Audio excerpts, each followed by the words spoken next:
So great experience. Oops, let me got it.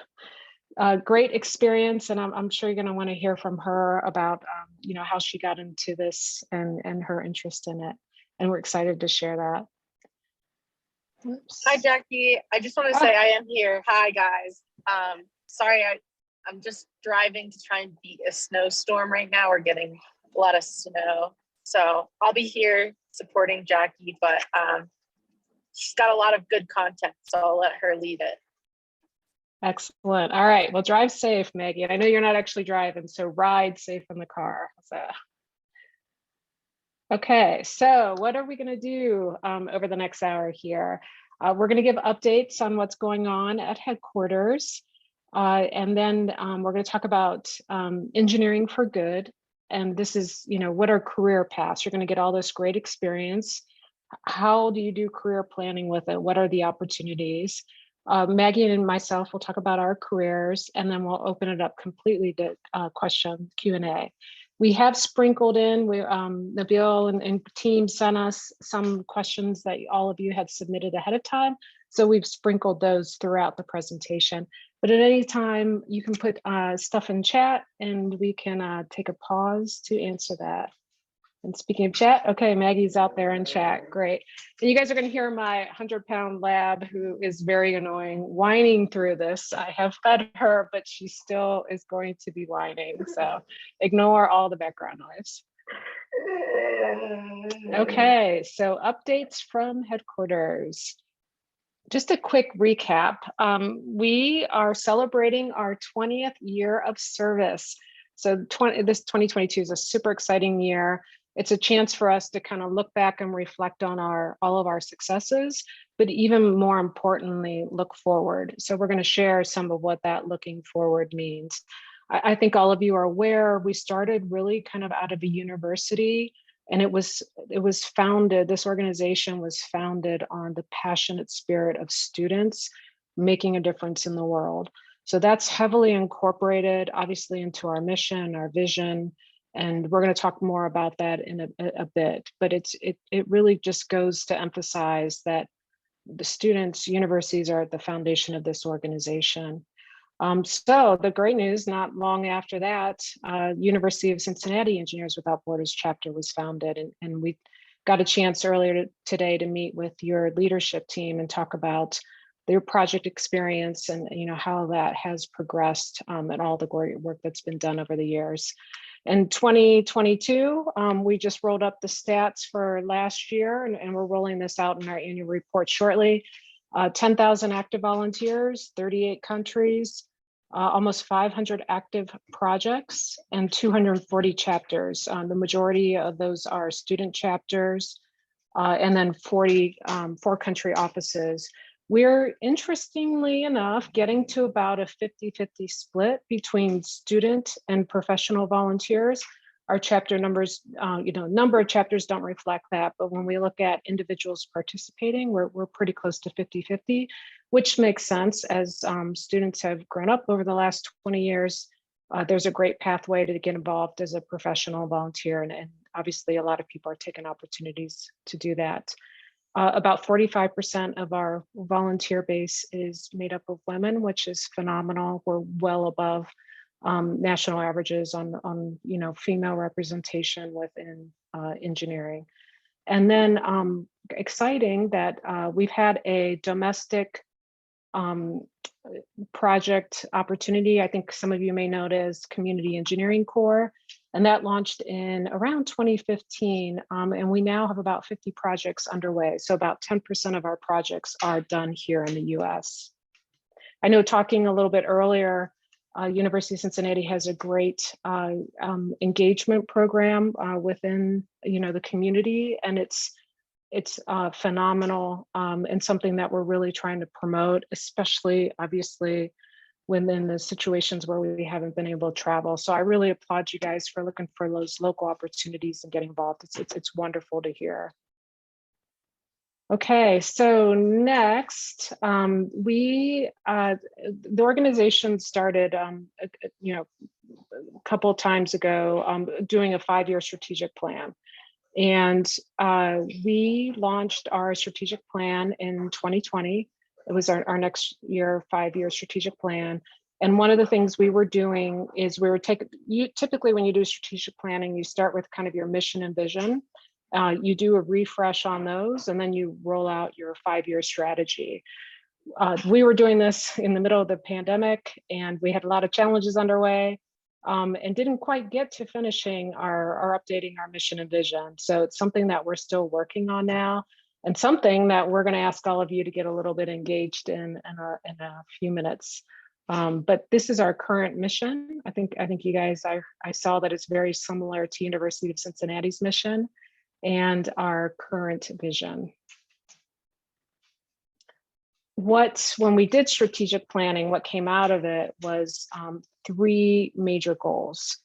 We wanted to deepen our impact, and I talked a little bit about that with your leadership today. When we get into a community and you can build that trust, it gives you an opportunity to go even deeper and kind of expand that, from a not only geographical, but also from a really kind of quality and deepening effort. And you guys are an incredible example of that. The work you're doing with your communities, obviously you're expanding, and it's just phenomenal to see. The second goal is really about developing human capacity. Our organization's from volunteers is about 60,000 strong. If you look at all the people that have been a volunteer, 10,000 active volunteers, and people that continue to engage. But in addition to those 10 or 60,000 people that are connected with the organization from a volunteer perspective, we have millions when it comes to our communities. So there's a real opportunity to really grow this among all of our stakeholders, and we're looking at doing that.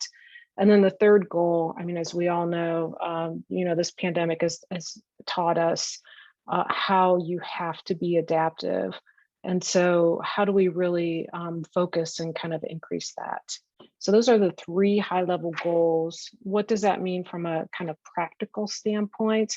Well, this is something that we're going to continue to work on. But what we did was we have a whole series of key performance indicators that we cascade down. So this is sort of the high level at the board level, what it means. We have KPIs for each of the 3 goals, and we'll talk through that. We do know there is an opportunity to strengthen these KPIs. Like I mentioned, we did strategic planning kind of in the middle of a pandemic, and we were doing a lot of scrambling, to stabilize the organization. And after we got a chance to kind of do that and get to a good place, we took a look at these, and we think that there are some opportunities. And I will mention that, again, earlier when we talked, we got to see some of the great measurements you guys are doing around impact, both from your volunteers and students, and then also within the communities. So if you guys have suggestions, we're open to hear those. But the first, when we talk about deepening the impact, we want to have country and region office coverage where we do work. And you can see we started with about 55% of our projects in country offices, and the goal is by 2025 to essentially have 90%. Now that does involve turning country offices into more of a region approach, and we'll talk about that in a little bit. We're a little bit behind in what we were thinking we would be hitting this year, but we've got a solid path to get there. When it comes to number of beneficiaries, it's really about kind of when we get to completed projects, making sure that the projects are benefiting kind of at the rate we want. And so we feel pretty good about we're on a good path towards that. Number of projects completed. This is absolutely incredible. In both 2020 and 2021, we exceeded our targets for projects completed. And that's because of all of you. Everybody that's been able to figure out how to do projects with remote implementation and not being there is we used the word earlier, and I mean it, is a hero. It's really truly kind of amazing. And it's a testament to just really the ingenuity of all the volunteers. So, and well done, incredibly appreciated. And obviously the communities are the ones who get the impact. So thank you on their behalf. The last one is, it's a tool, it's called Net Promoter. And this is really about, it's almost like, would you recommend the organization? So it's positive versus negative. And we shared this with our board a couple weeks ago, and one of the board members calling out having a Net Promoter Score of 80 is incredible. Like if you're going to hear this word, as you go through your careers, and people target really low numbers, like something above 50 is great. So one of the things when we send this out, like we get such overwhelming positive response from our communities. So this is something that we're going to talk about more in the future. That's a really great thing. Our next big one. So again, I mentioned, we've got the 10,000 volunteers and we've got our 60,000 people engaged with the organization, and then millions out there in our communities. So this is the goal we need the most help with as we develop KPIs. And we did ask Nabil and all of you to share the KPIs that you're measuring, because there's more here, there's more opportunity here than what we're capturing in these KPIs. The ones we do have here is, we focus on education, we want mentors, we need active volunteers, and then we need to make sure that we've got the right resources to make, our volunteers successful. So more work to come on this, but this is absolutely critical and a huge focus for us going forward. The third goal then is around enhance adaptive capacity. This is where we get into financials. We are a charitable nonprofit, but that technically means that we are a business. So even though we are tax exempt, we are required to fill out all the forms standard businesses do. We're actually incorporated. And so we have requirements. Now, a difference between us and for-profit businesses, because we don't have assets, we rent our facilities, we don't have equipment. And we operate as a nonprofit. It's very difficult for us to get loans. In fact, through COVID, it has been impossible, which means we have to be extremely financially prudent, just like all of you and chapters do. So this is an area that has been just huge focus over the last 2 years. And through an incredible amount of hard work, we actually landed in a really good place at the end of 2021. We do know we've got some challenges. We do need to build up a reserve. And that's one of the things that we are lacking. That means, right now we kind of operate that we've got enough money right now to pay our bills for 6 months. We really need to get to a point where we have like a year of money sitting there so that we know we can comfortably run the organization, and we're really focused on the year ahead. So I'm thrilled to hear. I don't know, I can see the room. Do we have any business students in attendance? I know there's a couple that you guys have managed to pull in. I see a hand. So this slide speaks to you, and I applaud you for getting involved. This is absolutely essential for our organization.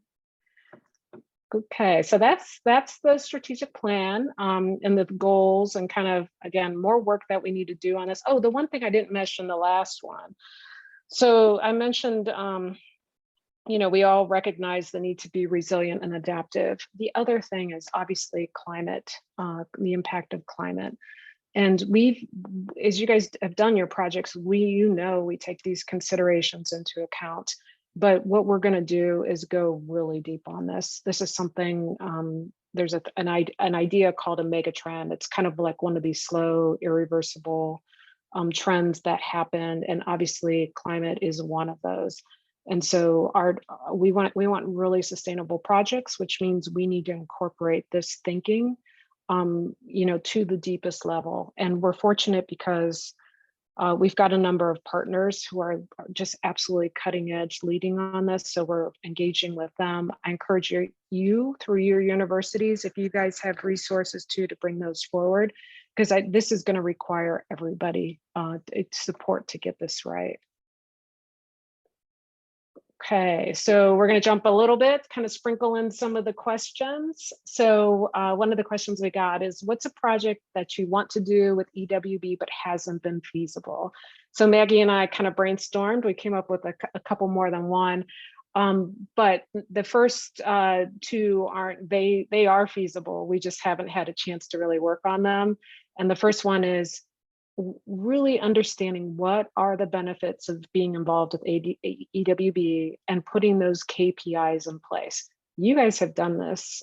You've measured impact for your students. That's the type of thinking that we want to take, and we want to get into our KPIs.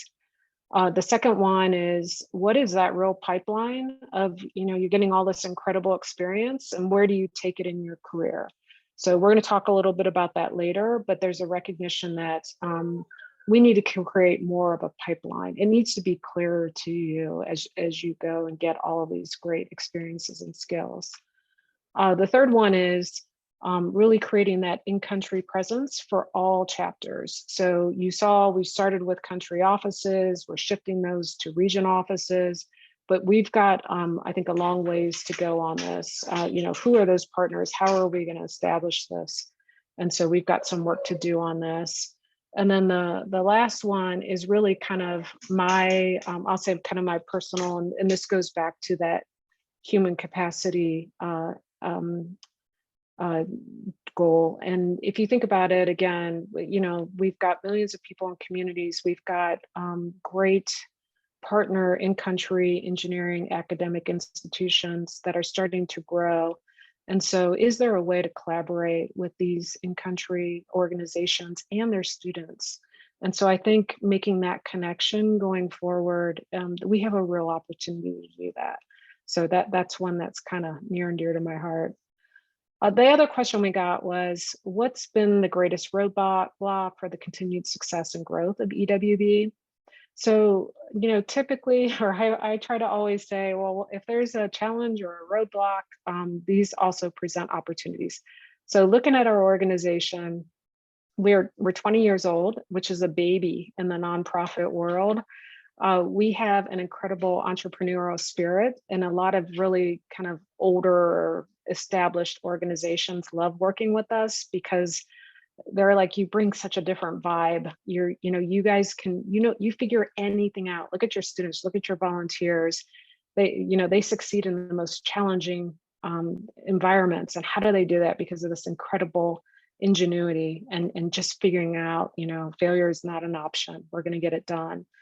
What this has done sometimes, though, is it kind of leads us everywhere. And so we end up with, we say yes to everybody. And so we've ended up with a whole bunch of different models. We probably expanded a little too far geographically. And we just, we can do anything for anybody. So what we're trying to do is really look at that mission and vision and just align what is it that, that we bring incredible, like unique competency to, and how do we focus our efforts on that?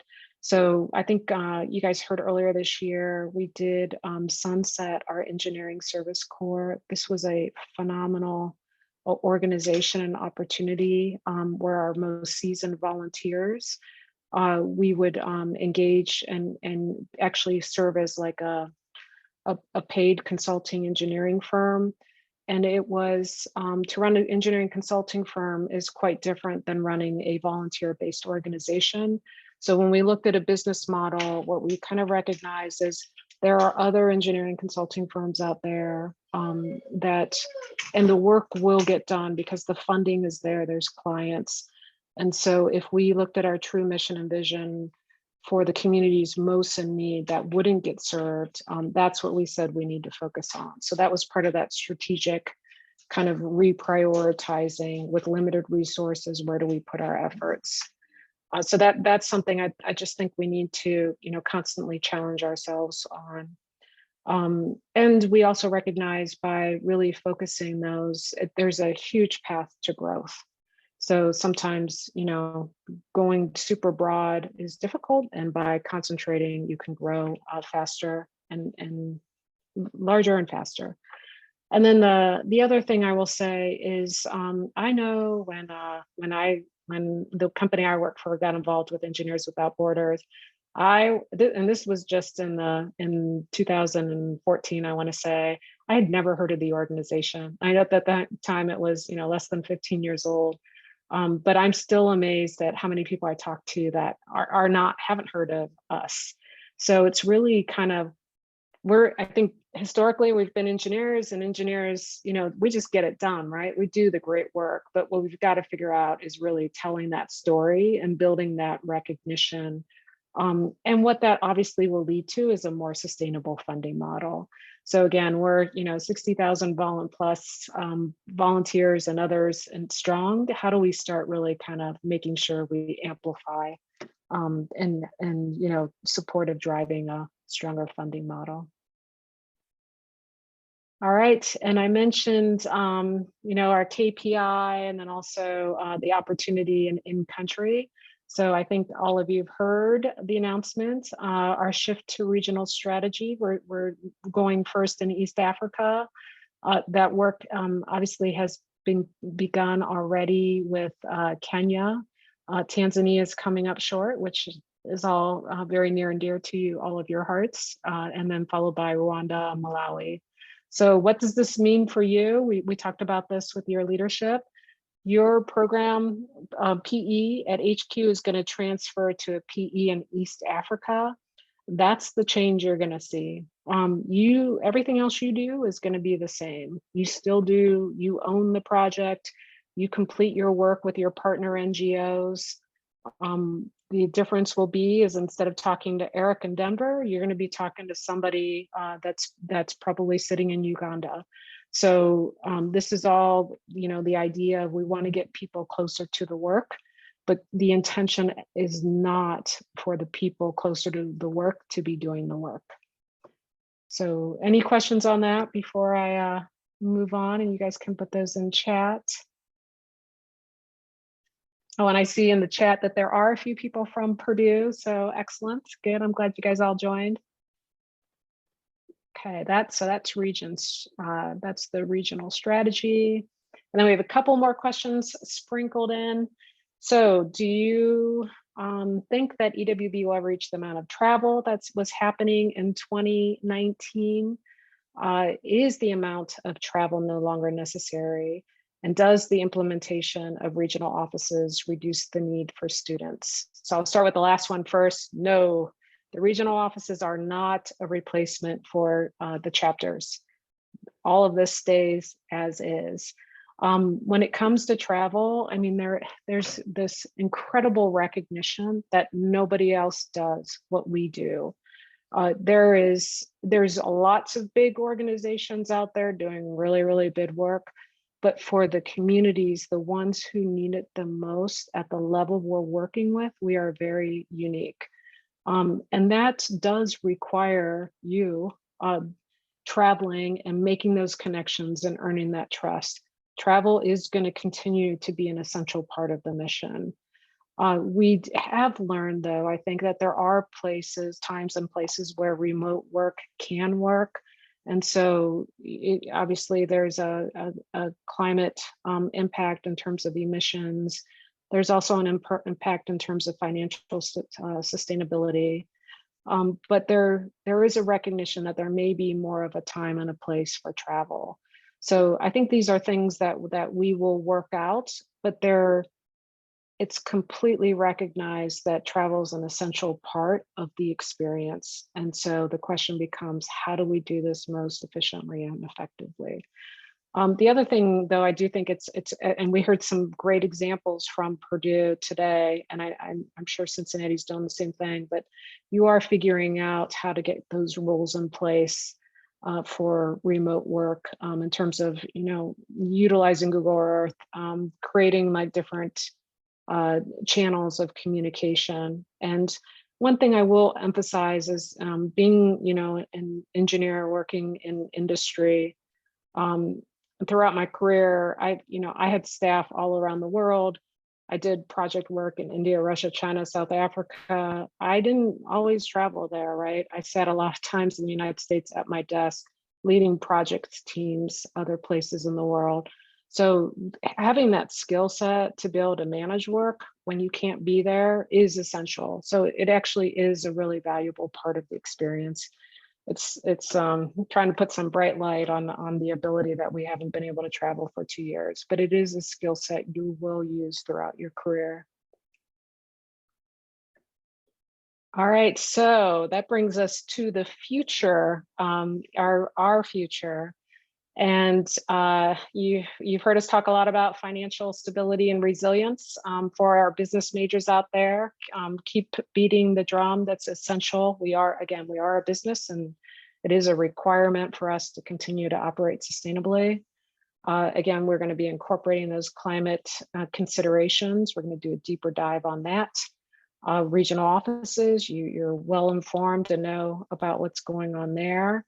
We're going to spend a few minutes here talking about our updated mission. And so I'm looking forward to all of you engaging in that. We are going to be announcing a new CEO. We have a search underway. This was part of a transition plan as I stepped in off the board to kind of stabilize the organization through the pandemic. And so that's an exciting thing. We've got some great candidates, and I know the board's super excited about it. And travel, what we've all been waiting for. So we are going to be releasing news, an update on our travel situation very soon. And I'm excited about it. And you all will be too. So we've got some good news coming on travel. Okay. So we're gonna shift here for a few minutes, and I'm gonna ask all of you to get engaged on this. You saw our mission and our current mission and vision, and I'd like to ask you, what is EWA? What is the mission to you? And what a mission statement, it says what the organization does and who it does it for. So if anybody wants to throw anything in chat, anybody want to raise their hand in the room? What do we do and who do we serve? And we'll have a few more minutes to talk about it if you want to think about it. And also feel free to add if you guys have some like key words that you think about. We'd love to hear what you have thought-wise.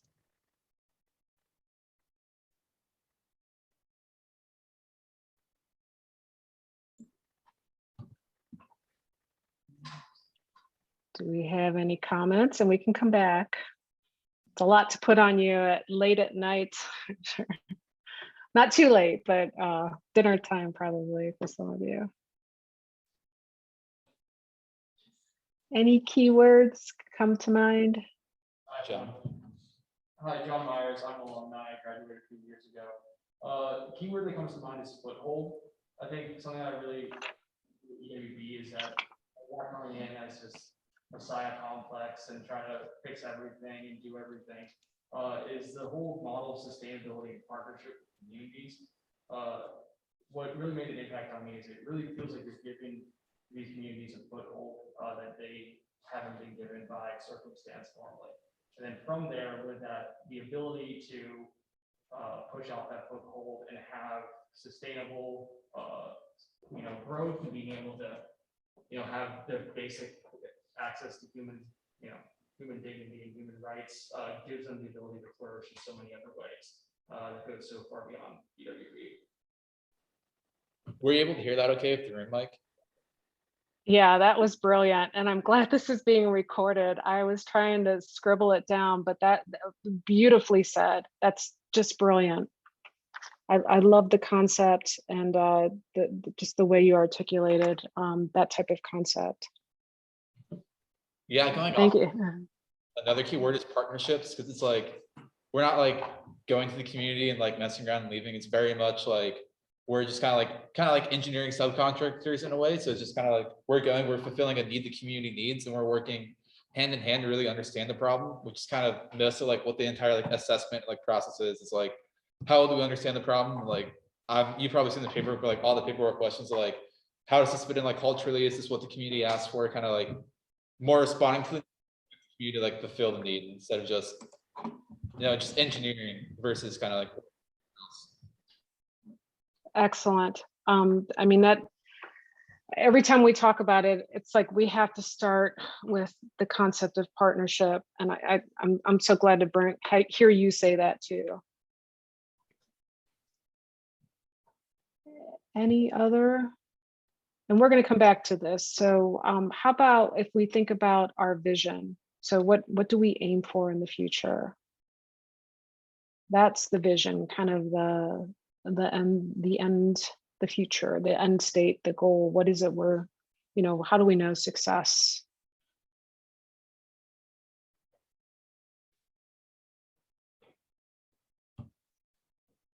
See a hand? I'm Nate. I guess one thing to aim for is that, we just give it's pretty lofty, I guess, but just giving every human the basic rights and needs that they need and deserve when it comes to just water and everything. Excellent. Wouldn't that be a great planet? I think it might also be kind of like accessibility of the organization. Like people know the organization. Like if there's like, I don't know, if there's another NGO somewhere that like is doing something in Africa, it's like, oh, like we want to do a water project. This is the organization to call, and like being able to like set up a need of the organization for us to respond to, or just kind of like name recognition, like in the US, or like nonprofits in the US, but also kind of like across the globe. Because when we have Engineers Without Borders on our resumes, the first question we usually get is, what's Engineers Without Borders? And like we explain to that, and then we explain like what we did with the organization. So just kind of, I don't know, just kind of like being a name brand. Like obviously we can't really compete with Doctors Without Borders and stuff like that after 20 years, but those are our explanations. Like it's kind of like Doctors Without Borders, but like we're engineers, and like we do like the engineering water projects and stuff like that. Mm-hmm. Yep, I agree. I mean, that's absolutely critical for our future success. We can't continue to be a secret forever. So thank you. And I see in chat, mindset of partnership and people over projects. Awesome. And this looks like Maggie. So yeah, what's the end game? What would the world look like if we accomplish all of our goals? Okay, any other questions, comments on this one? And again, we'll come back. Okay, so okay, so we have so since the organization was founded in 2002, we have updated our mission and vision 5 times. The current version was done in 2016 as part of the strategic plan. So here we are in 2022. And one of the things, or a couple things we realized with our original mission and vision, and so I'll go to the next slide and look at that. If you look at the original mission, one of the things is it's a little bit difficult to articulate. I say this mission many times a week as I'm talking with prospective donors, and it's a lot to say, right? It doesn't roll off, it's not an easy thing to communicate to somebody. You kind of keep reading and reading and reading. The second thing was we did recognize that it might be a little bit outdated in terms of wording. Empower is not a concept that is current. It's almost the thought of giving somebody permission, and that's not what we do. We partner. So we know that there's some streamlining that needs to happen. There's also some more current wording that needs to happen. When we get to the vision statement, I think it was a great vision statement. There was just a question if we could make it a little bit more focused. So that's the right-hand side of the slide. If you go to the left-hand side, then we have our proposed mission and vision. I just wanted to spend a few minutes getting kind of your reaction to it. It is, they are much shorter. They're easier to articulate. The one thing that we did recognize is when you hear Engineers Without Borders, there's some things you immediately know. It's by engineering, people tend to immediately go to the concept that it's infrastructure, or it's something like water and bridges, or roads, or hospitals, or schools. The Without Borders, it does play off, obviously, the Doctors Without Borders. So they know it's about helping people in need around the world. So the thought was, with having that kind of as a name of the organization, we didn't necessarily need to repeat it in the mission and vision. So that allowed us to kind of streamline it a little bit. These are not finalized. We're getting input from stakeholders, and we're still working through it. So I'm going to pause with that. And does anybody want to give a reaction to the mission or vision?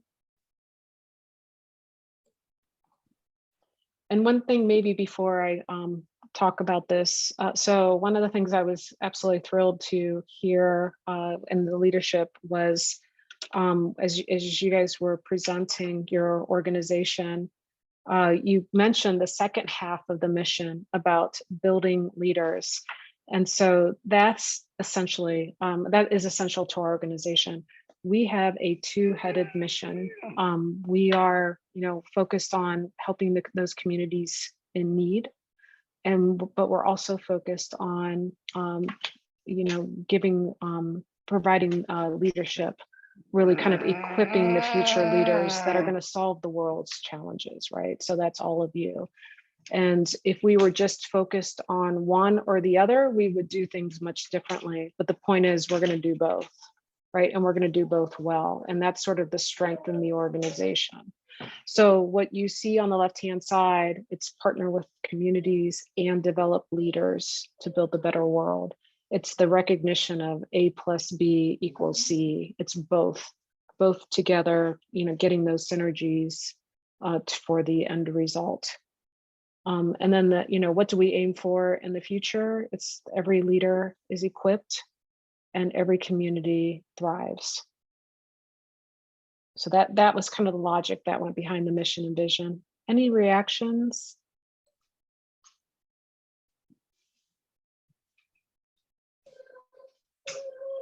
I see a hand. The vision, I guess, for a world where every leader is equipped to build, does that need to be more specific? Build what? Or I don't know, sense of like build what, I guess is what I think when I see that. Good comments. Great question. One of the things that we're kind of struggling with right now is trying to be more specific and how do we maximize or minimize the number of words, but make sure we hit that, that sweet spot of what we're trying to communicate. I think we've also recognized that we probably need a purpose statement that goes along with this, because if you were trying to use this to recruit new volunteers, they might just be like, oh, I don't get it, right? So I think having that really fleshed out purpose statement, that's much clearer communicating to somebody that doesn't know the organization is something that we will look at adding. But that's a great kind of insight there, being a little bit more clear. What are we building? How about other questions, comments, thoughts? I already like the idea of putting in develop leaders, because it's kind of like when I'm trying to get someone for the organization, it's kind of like, this is what we want you to do. Like, you can help people and all this stuff, but it's kind of important to have a sale for what do you get back as a student, or obviously we can't pay people, and we're not we're not an actual consulting business or anything like that, but it's kind of what do you get in return besides a paycheck or anything like that. So just kind of I like the whole developing leadership, or maybe you can incorporate something kind of the professional pathways you're talking about, or kind of getting more co-op, more experience, because here at UC, all of us co-op, we're very big on industry experience. So it's just kind of incorporating maybe something like that. I don't know. I like develop leaders, or kind of develop engineers or something like that. Just kind of once again giving back, showing this is what you do for the organization, this is what you can do for other people, but also this is what the organization does back to you, and this is what you get out of it. Besides helping people, of course, which is all what we're here for and stuff like that. Yeah. No, that's great. Thank you. I appreciate that. And as we're going to talk about in a little bit, when it comes to careers, developing leaders is what we need, right, for the future for this planet. So you may be getting something from it, but you guys are the ones that are going to change the world. So we're all benefiting from it. I was gonna add So for leaders, I feel like I like engineers better. I don't know, I feel like sometimes pushing the leaders is, I feel like the leaders of the change kind of feel like that more so, but I don't know, I feel like always saying developing leaders, sometimes it's more of a, making everyone, not everyone in charge kind of a deal, but I don't know how to put this in words. But I feel like developing engineers or something along those lines instead, because not everyone who makes change is a leader. mhm. So, because some people don't like being that person in charge too, but they're fantastic at, creating new solutions, things like that. Just a different side to look at. Yeah, great input. We have had a lot of discussion around, is leader the right word? We had global leader, but I do understand what you're saying. We may not recognize even what we do is, even though you may not be that person, but what you're doing is setting a leadership example. But I completely appreciate what you're saying in that word. It has been a little bit of a challenge for us. Maybe one last question before we move on. So how many of you knew that we had a dual mission, that our mission had two parts to it? Could raise your hands. I see one. How about in chat? I know Nabil recognized it too. So, okay, so this is something that we're going to do a better job of communicating. When this new mission gets rolled out, the idea is that we really communicate what it is that the organization stands for and why it's so important. I think inherently when the organization started, it was pretty obvious. But I think, we're 20 years and we haven't talked about this a lot now. So there will be more focus on this. All right. Well, thank you for your input. And then I encourage all of you, as you think about it, this is going to be an open conversation for a while. So please, if any thoughts come, send Maggie, myself, and we're happy to continue this. Okay, so now we're going to move into the third part of the presentation, where we talk about careers and what's beyond Engineers Without Borders. You've raised your hand. You've invested all this incredible amount of time. You've done so much work. So what does it all lead to? And this is I will say I got this question like my first week in the job, and I wasn't exactly sure how to respond. And so I've kind of spent the last year and a half looking for an answer. And I participated with Engineering for Change. I don't know if anybody knows that organization, but spoke on a panel a few weeks ago, and they've done some work with University of Colorado to really define pathways. So, but what they've wrapped it around this idea of engineering for good. So it's I mean, you can read the definition, but it's really about this idea of prioritizing doing good over traditional engineering. And what they've recognized, kind of in this research work that they've done, is there's a demand for engineers committed to sustainable humanitarian practices. There's all kind of academic programs and a population of well-trained graduates to take on the role. People are eager to start in it, and what happens? Well, there's hardly any resources to tell you how you can utilize this, what you should be doing, and how you go get a job in this space. So what they've done is they've developed this map. It's kind of a tool where, obviously your first step is get your engineering degree. The second step, then you really kind of look at field experience, or you get kind of career experience and skills. And then third, when you're a little bit more seasoned in your career, you really kind of figure out where exactly you want to fit in terms of roles and organizations. So we're going to take a look at this map. Oops. Can you guys hear me? Yeah. Okay, awesome. Okay. So starting off at the very top, Again, you get your step 1, get your engineering degree. Hooray, everyone's on the right path. So step 2, what are the experiences and the skills from an experience? Obviously getting field experience, anything you can do with Peace Corps, NGOs, spending time kind of in this environment.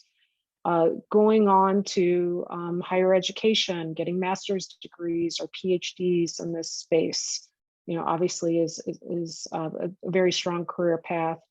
But just in even traditional engineering experience, really having that consulting or that how to do engineering, because that's obviously a strong foundation if this is what you're going to focus in. And then where all of you are sitting right now, getting your volunteer and almost intern experience doing this type of work. So, there's a little quote down there, sometimes you got to buy experience, and your time is essentially doing that. So you get your engineering degree, you continue with Engineers Without Borders at a professional chapter.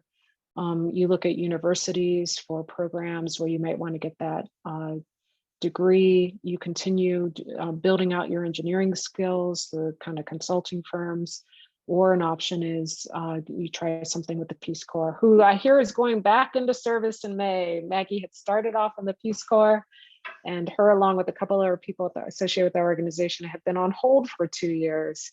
But it sounds like it's opening up again. Okay, the type of skills, I'm not going to read all of those, but there's obviously some very standard when it comes to design and technical experience. And then I will say essential language skills. I grew up in South America, so spoke Spanish fluently as a child and young adult. Then went to live in Spain, and the dialect was different, and it was a whole learning experience. So knowing where you want to go and where you want to work, I'd get those language skills. They're absolutely essential. Professional skills, you can kind of read that. There's an incredible amount of resources out there when it comes to books and all kinds of associations and things like that where you can learn that. And then where you really get to in the end, though, is then you got to start thinking about what type of organization do I want to work for? And what can my role be within this organization? So you can see all kinds of example roles, and then different type of organizations, anywhere from consulting firms to social enterprises. These are companies that do business for good, like Tom's Shoes. You can work in consulting. You can work for nonprofits, which are NGOs like us, and then large government organizations, and corporate social responsibilities. Most major companies do have a social responsibility division. So we'll talk more about these in terms of Maggie and our experiences going through that. Let's see, we covered that already. I'm going the wrong way. Why is this going? There we go. Okay, so for all of you, what should you be doing? Well, you're getting your engineering degree, you're in a chapter, you're signing up for opportunities. We do offer internships, so please reach out to Eric if you're interested in an internship, and get involved. Lots of resources on the website. I feel like I skipped one. Let's see. Oops. I don't know why this is suddenly being so difficult. Okay, after college, then you want to join a professional chapter, apply for those opportunities, get into committees, mentor a chapter, and then fellowship, staff, and other job opportunities. So I mentioned Maggie at the beginning. Maggie's 1-year fellowship will be concluding this summer, and we're going to be posting shortly for the next person to come in. So that's the type of fellowship I encourage all of you to apply for if you're interested. Okay. Okay, and then again, I think we've talked about some of these, but really finding those nonprofits where you may want to work, fellowships, volunteer, Peace Corps, and then also targeting those organizations that may fit with your core values and give you opportunities to work in this kind of space. right, my computer is being very difficult right now, so my apologies. Okay, so these were the questions that we had, the specific for myself, I think, and Maggie. So how's your career path got to where you are today? When did you realize you were making a difference? Can you actually have a career in nonprofit, or is that just volunteer? And then decision-making process, and then experience with EWB, any negative experiences. So I'm gonna go through my, okay, so from my perspective, I got my degree from Ohio State, focused on environmental and water systems. I didn't, so growing up in South America, we moved there. My father worked for a company that started making bicycle tires. And so I, from a very early experience, saw, you know, what a company can do when it comes to a place and creates jobs and sustainable products and all those types of things. So I knew I wanted to work in industry. I spent 30 years kind of working around the world, lots of international work. And that was right for me. But what was so important is with the company starting out as an environmental engineer, I eventually led their sustainable business development efforts. And so worked with companies like Apple on when, you know, if you look at your computers, what's the life cycle footprint of the carbon footprint back in the day. Worked with Ford, Airbus, Boeing, all of these companies to look at their products and how to make them more sustainable. And it's kind of a surreal experience, but I remember in 2010, meeting with Ford and them talking about turning their F-150 truck into aluminum, because at some point they knew they wanted to create an electric vehicle. And I mean, here we are all those years later when it happens. So that was kind of like for my career path, taking that environment experience and looking at it from a product designer, manufacturer perspective, and then also from the corporate social responsibility. I got a chance for 2 years to work with the World Business Council for Sustainable Development, and like, you know, 50 of the top companies to develop a vision. We called it Vision 2050. And it's a publication, and it was how do these companies going to come together and have a sustainable world in 2050, all aspects in terms of agriculture and transportation and all of those types of things. But there's opportunities to kind of go that way.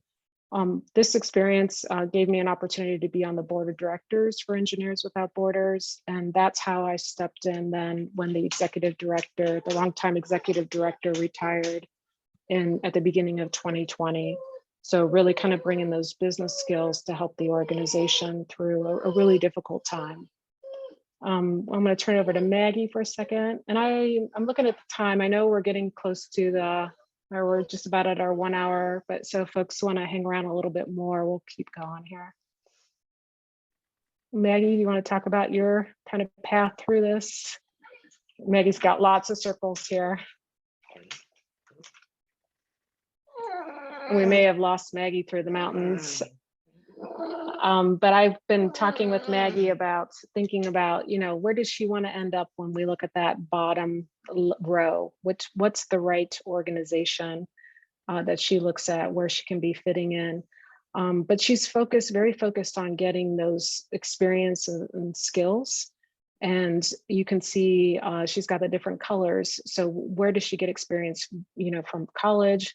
Where does she get volunteer experience? And where does EWB into where she, you know, what she can leverage? So kind of filling out this map, and then start planning for the long term. Okay. Any questions on career before we go back to some of the other questions? Oh, and Maggie's saying, can you guys hear me? Nope, Maggie, we cannot hear you, sorry. Okay, when we get Maggie to join, we'll come back to that page. All right. Is there, I can't see, is there a hand up? If there's a hand up, just shout out. I think we're all good right now. Okay, awesome. So other questions. How has the role of professional chapter and student chapters changed over time? And have we grown too slowly, too quickly, or at the perfect rate? So I was very surprised to see this, but what you can, we basically have been pretty flat when it comes to total chapters since 2010. And professional chapters started just after student chapters did, and have kind of stayed at that sort of rate. So that was a little bit of a surprise for me. As far as the role, we support both. I mean, student chapters are the growth. They're kind of the lifeblood of our organization. So from a very personal standpoint, and as we talk about the board, it's absolutely essential to our success. But what we do want to do is give students an opportunity to continue with the organization. And so that's what those professional chapters really kind of open up that avenue for. In terms of, have we grown too quickly, too slowly? Well, if you kind of are at the perfect rate, if you kind of look at this, it shows that we've been, we probably did at the beginning did grow a little bit too quickly, but we've been pretty stabilized now. And I think what's critical for me is that we have scalable systems. And one of those, as you guys all know, and maybe not always love, but Volunteer Village has been essential to, I think, our organization's success. It's based on Salesforce platform. And I think the amount of work that's been done on that to get it to where it is phenomenal. The great thing though, is from here, there's no limitations. It's completely scalable. We do need to figure out how do we scale our, there's no shortage of need and for projects, but we've got to figure out how we can fund those. So that's an area that we continue to focus on. Okay, so we talked about this earlier in the leadership, but if, kind of around that recruitment pitch, and I think we had some good things to say. So just in the interest of time, I'm going to skip over this, but we can come back if people want to talk about this a little bit more. Fundraising. So this is the question that comes up all the time, right? But I think from my standpoint, really understanding who's invested in your success.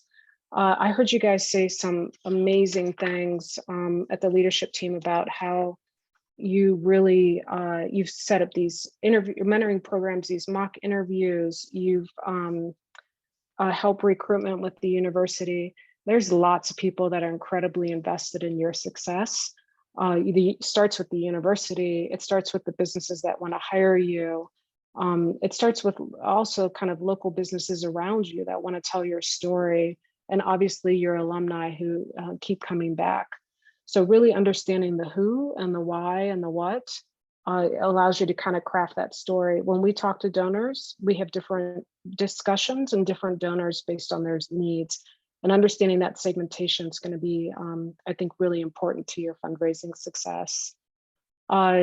Create the culture. It sounds like you guys have it. You understand that you've got to have the funding to be able to do the work. And then create the buy-in for people to stay. I think it was the Purdue chapter that said, whenever they try to do recruiting, they focus on, inherently people know that this is about doing good, but they focus on professional development, and then they focus on the social aspect. So you're going to meet these incredible, great, amazing people that are going to be there to help you succeed, and you're going to have fun. So if that's the buy-in, and you guys deliver on it, I mean, that's part of your message.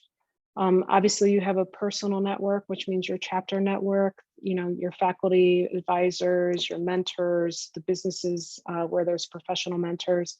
All of these are great people that can help you make connections. And then creating like sponsorship package. So these are like tools that we can help you with. Maggie's putting you first in line with our development director. So we can help you guys with any, if you want to set up a discussion and kind of review your material and content, we're happy to do that. And then again, your university, if they offer funding, it's the easiest money you're going to get, right? It's going to be filling out grant requests and all of those things, but they are incredibly invested in your success. Okay, and got one more slide. So the pandemic and our response, has there anything that's changed the way you think about the mission? Has our role changed? Any additional stakeholders? And has the addition of region offices influenced this? I think the need has been greater than ever. We all saw that at the beginning, something as simple as washing your hands and the need for clean water. All of this has just been incredibly amplified. So if anything, it's more essential now than ever. The other thing that has been clearer more than ever is the partnership aspect. You guys talked about some absolutely great partnerships you have. Those are essential, and you know that, and you've leaned on these partners, Shed and Village Life and others. You've leaned on those more than ever. So getting those partnerships, we are more committed to ever in developing and creating those partnerships. I think we've realized that there are more ways. There's remote implementation has taught us a lot, and it's given us more tools in the toolbox. And then there has been a financial impact, right? And so we've learned how to kind of adapt and how to do that. And the last thing I will kind of bring up, this is really interesting, but if you looked at a country like Ghana, 20 years ago, they didn't have an engineering school. They're now graduating 6,000 engineers a year. And when I saw that, I just had some questions. So I pulled some data. That's one engineer for every 5,000 people. The US is one engineer for every 4,700 people. Ghana has a goal to get to better than Vietnam's standard, which is one engineer for almost every 1,000 people. So the point is, in a very short period of time, Ghana is going to have more engineers per capita than the US. And we know this is true among the countries where we work. So this is a great opportunity for us, I think, kind of with that idea of leveraging local partners. There's still, there's incredible partnership and collaborations that can happen. And this is all new for a lot of the countries we work in. So the way I think we can just help accelerate kind of the learning curve. So the last thing I want to say is Engineering Week. Here we go. And so I think you guys all know we have the I Spy, something engineered. So asking everybody to get involved in our social media and kind of post those findings. And with that, so that's the presentation. We have time for a few questions for Maggie or myself. Happy to talk about those. Yeah, Jackie, can you hear me now? Yes. Okay, yeah, sorry, I totally missed my slide. So, I mean, if you guys have any questions, I know we're definitely over time, but it's been really awesome. I think working under Jackie, I think I've developed a lot of those skills that were listed there, mostly through my volunteer experience, but then enhanced and kind of focused through working under Jackie and the board of directors here, understanding more of the nuances that go with running an organization that's a nonprofit, or running a business just in general. And then I also wanted to just thank Jackie for getting us through the past couple of years through the pandemic. Has not been easy, and Jackie is saying goodbye to us at the end of the month. So everyone, if we can congratulate. Oh, we lost Maggie. Did we lose you? Thank you. But there is no goodbye. There is no real goodbye. I'm just going to be switching sides to the volunteer side. So joining all of you. Thank you, Maggie.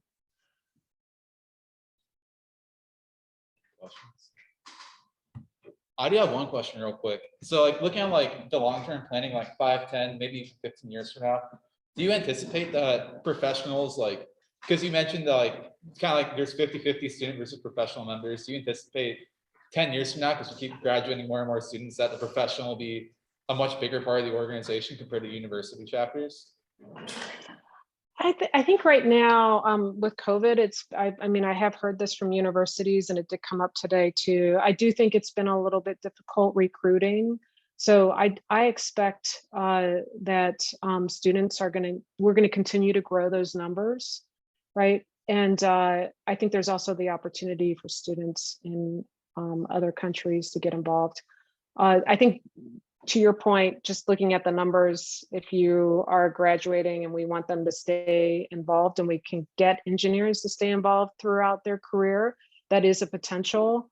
But I think it's also like an incredibly positive potential in terms of mentoring opportunities and career opportunities and all of those things. Awesome, thank you. All right, I think we're all good from questions in our side, unless anyone has any in the chat. We did notice that a lot of pictures in your presentation were from one of our trips, so thank you. I think I was in one of them. It's pretty funny. I don't know if Maggie put that together, but thank you for that.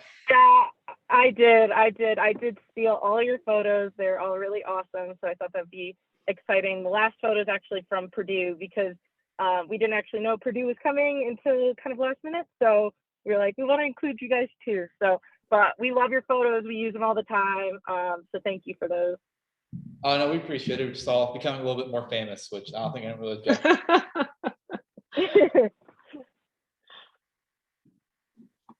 But yeah, thank you again from like our chapter and from the leadership team meeting beforehand. You're an invaluable resource. And then of course we have some follow-up items I'll be sending over the presentation, also that survey we did. And then yeah, thank you as a whole. Our entire chapter is very appreciative, and then I'll follow up. Thank you.